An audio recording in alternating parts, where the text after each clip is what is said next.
Assalamu alaikum. Today we will discuss about plastids. Plastids are basically double membrane bounded organelle and it is found in green plants and as well as in algae, and these are helpful in process of photosynthesis.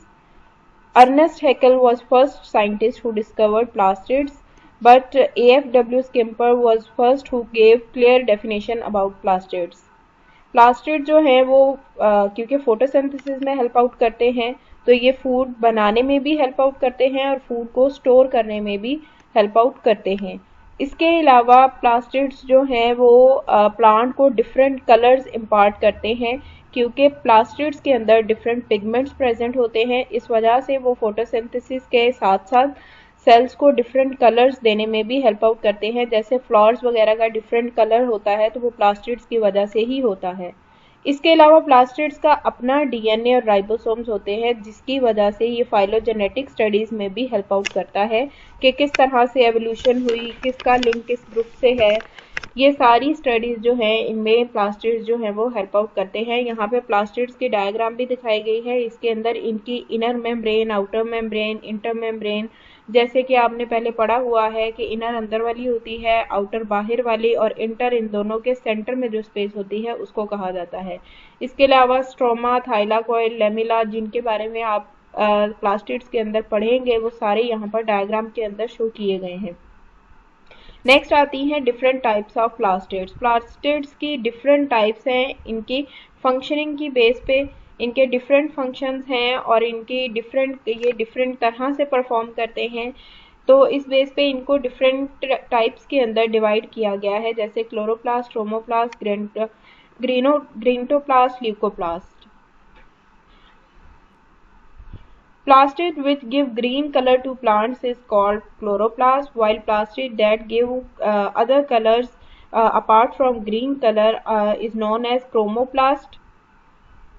And plastid which lack the colors is called leucoplast and it is used for food storage.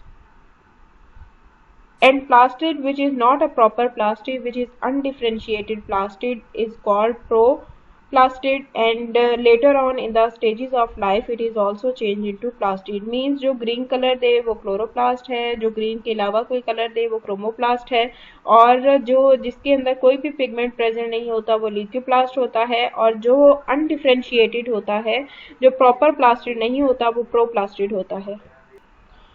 Chloroplast plastids की ऐसी type है जो कि photosynthesis में basically help out करती है। इनकी यहाँ पर सिमेट्री के बारे में, शेप के बारे में बताया हुआ है कि बाइकन्वेक्स होते हैं, सेमी पोरस होते हैं, डबल मेम्ब्रेन होते हैं और परमिएबल होते हैं। परमिएबल का मतलब है कि ये मॉलिक्यूल्स की इनटेक आउटटेक को कंट्रोल करते हैं, उसमें हेल्प आउट करते हैं। तो बेसिकली अगर फोटोसिंथेसिस के साथ कोई डायरेक्ट रिलेटेड प्लास्टिड है तो वो है क्लोरोप्लास्ट। नेक्स्ट है क्रोमोप्लास्ट। क्रोमोप्लास्ट बेसिकली ऐसा प्लास्टिड है जो कि प्लांट्स को डिफरेंट कलर्स जो है वो इम्पार्ट करता है। Chloroplast he later on life stages पे इवेंचुअली जो है वो क्रोमोप्लास्ट पे चेंज हो सकता है। इसके अलावा क्रोमोप्लास्ट के अंदर ऐसे पिगमेंट्स होते हैं जो कि फ्रूट्स को डिफरेंट कलर देते हैं। इसके अलावा अक्सर आपने देखा होगा कुछ प्लांट्स के लीव्स में भी डिफरेंट कलर्स प्रेजेंट होते हैं, डिफरेंट कलर्स के लीव्स प्रेजेंट होते हैं, तो वो क्रोमोप्लास्ट की वजह से ही होते हैं। और ये फ्लावरिंग प्लांट्स के अंदर होते हैं, फ्लावरिंग पार्ट्स में हो सकते हैं, एजिंग लीव्स में हो सकते हैं, फ्रूट्स में हो सकते हैं। तो डिफरेंट साइड्स पे ये प्रेजेंट होंगे और प्लांट्स को डिफरेंट कलर्स देंगे, और यही कलर्स होते हैं जो कि पोलिनेटर्स को अपनी तरफ अट्रैक्ट करते हैं ताकि प्लांट की जो फर्दर है वो जनरेशन प्रोसीड कर सके, पोलिनेशन हो सके, क्योंकि डिफरेंट कलर जो होते हैं वो इंसेक्ट्स को अपनी तरफ अट्रैक्ट करने में हेल्प आउट करते हैं। नेक्स्ट है ग्रोन्टोप्लास्ट। ग्रोन्टोप्लास्ट बेसिकली जब प्लांट अपनी एजिंग प्रोसेस में होता है तो क्लोरोप्लास्ट उसमें ग्रोन्टोप्लास्ट के अंदर जो है वो चेंज होने लग जाता है, और ये लीव्स को डिफरेंट ऑर्गेनेलिस में चेंज करने लग जाता है, या फंक्शनिंग जो है वो प्लांट के अंदर थोड़ी सी चेंज करने लग जाता है जब प्लांट्स या लीव्स जो हैं वो फर्दर फोटोसिंथेसिस नहीं कर सकते। प्लांट का कोई पार्ट जो है वो फोटोसिंथेसिस की पोजीशन में नहीं होता, जैसे फिजा के मौसम में पत्ते वगैरह गिरने लग जाते हैं, तो उस मौसम में ये ग्रोन्टोप्लास्ट जो है ये हेल्प आउट करता है ताकि ऑर्गेनेलिस को जब वो उनकी फंक्शनिंग चेंज हो रही होती है तो उनको हेल्प आउट करे। नेक्स्ट है leucoplast.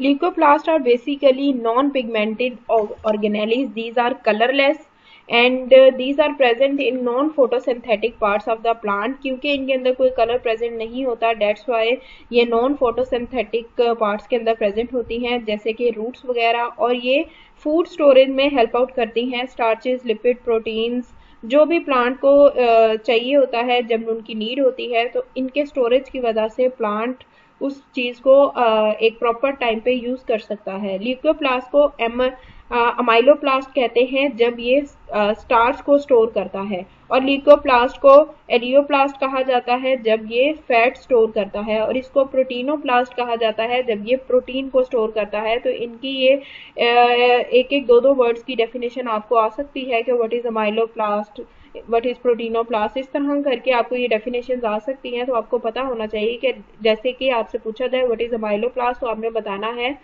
Leucoplast when stores starch it is called amyloplast. ठीक है, तो इस तरह से आपने ये तीनों डेफिनेशंस याद करनी है। ल्यूकोप्लास्ट की मॉर्फोलॉजी और उनकी फंक्शनिंग पे डिपेंड करता है कि किस टाइम जो ये प्लास्टिड्स हैं इनकी फंक्शनिंग और इनकी मॉर्फोलॉजी पे डिपेंड करता है कि किस टाइम पे प्लास्टिड जो है वो किस तरह के टाइप में बिहेव करेगा। प्लास्टिड जो है वो डिफरेंशिएट भी हो सकते हैं, रीडिफरेंशिएट भी हो सकते हैं, एक प्लास्टिड दूसरे प्लास्टिड के अंदर कन्वर्ट भी हो सकता है, अपनी फंक्शनिंग को भी मॉडिफाई करता है डिपेंडिंग अपॉन कि किस तरह की प्लांट को नीड है और किस तरह की फंक्शनिंग की उस टाइम पे ज़रूरत है। नेक्स्ट आता है स्ट्रक्चर ऑफ प्लास्टिड्स।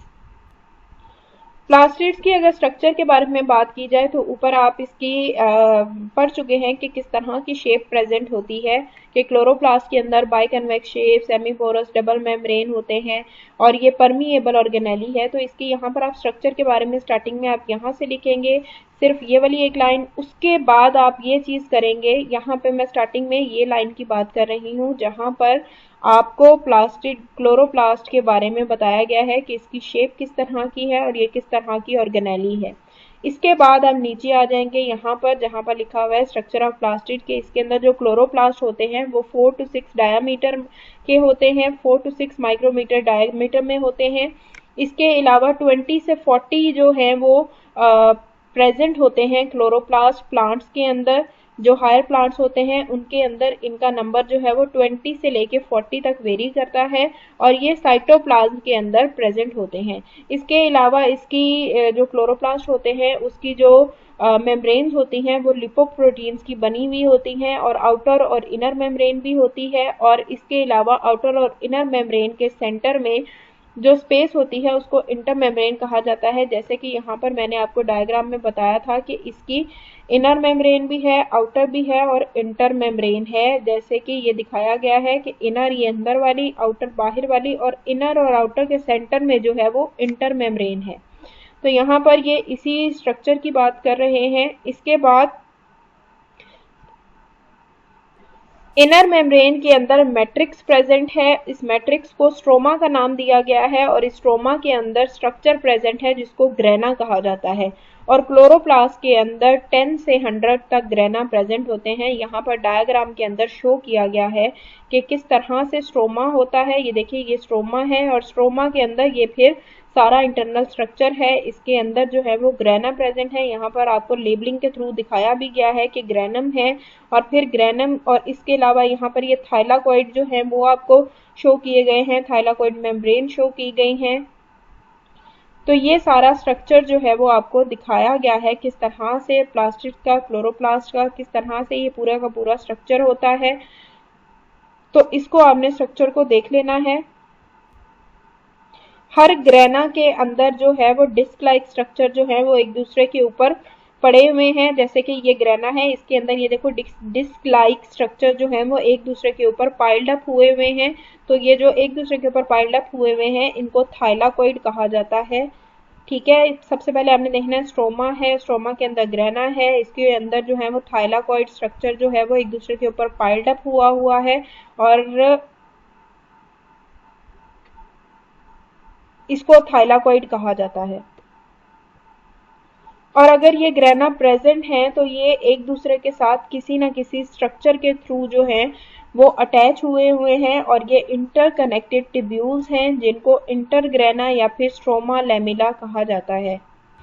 जैसे आप लोगों ने पहले पढ़ा कि हर चीज जो है वो एक दूसरे के साथ किसी न किसी बॉन्ड के थ्रू जो है वो जुड़ी हुई होती है, कोई ना कोई ऐसा बॉन्ड होता है जो दो चीजों को आपस में जोड़ के रखता है। In the same way grana को भी एक दूसरे के साथ जुड़ के रहने के लिए किसी न किसी स्ट्रक्चर की जरूरत होगी, तो उस स्ट्रक्चर को कहा जाता है इंटरग्रेना और स्ट्रोमा लैमेला।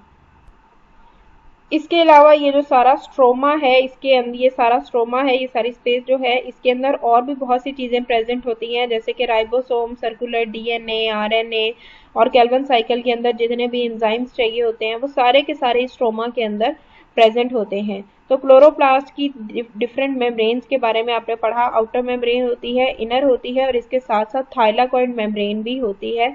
तीन मेम्ब्रेन्स इसके अंदर आपने पढ़ी, क्योंकि ये जब थाइलाकॉइड एक दूसरे के ऊपर पाइल्ड अप होते हैं तो डेफिनेटली इनके आसपास कोई ना कोई मेम्ब्रेन भी होती है जिसको थाइलाकॉइड मेम्ब्रेन कहा जाता है।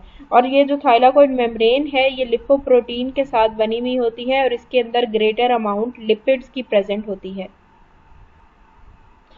इसके अलावा थाइलाकॉइड मेम्ब्रेन की जो इनर सरफेस होती है वो ग्रेनुलर होती है। एक चीज होती है स्मूथ और एक होती है ग्रेनुलर।